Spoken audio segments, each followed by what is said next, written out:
ভোর রাতের দারুণ এক ম্যাচে মাঠে নেমেছিল ফুটবল বিশ্বের অন্যতম শক্তিশালী দল ব্রাজিল, আর তাদের প্রতিপক্ষ ছিল স্কটল্যান্ড।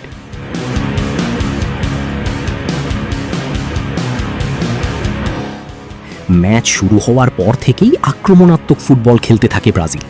প্রথম কয়েক মিনিটেই বলের দখল পুরোপুরি নিজেদের নিয়ন্ত্রণে নিয়ে নেয় তারা।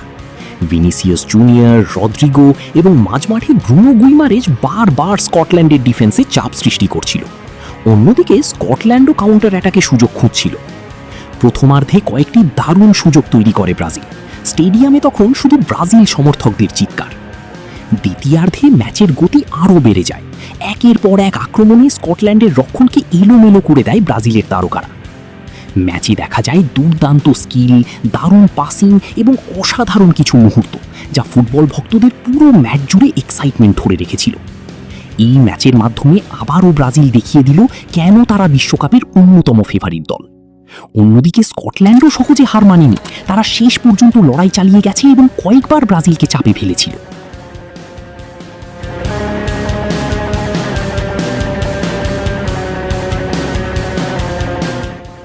সব মিলিয়ে ফুটবল ভক্তদের জন্য এটা ছিল অসাধারণ একটি ম্যাচ। তোমাদের মতে আজকের ম্যাচের সেরা খেলোয়াড় কে ছিল? আর ব্রাজিল কি এবার বিশ্বকাপ জিততে পারবে? কমেন্টে অবশ্যই জানাও। আর ভিডিও ভালো লাগলে লাইক, শেয়ার এবং সাবস্ক্রাইব করতে ভুলো না।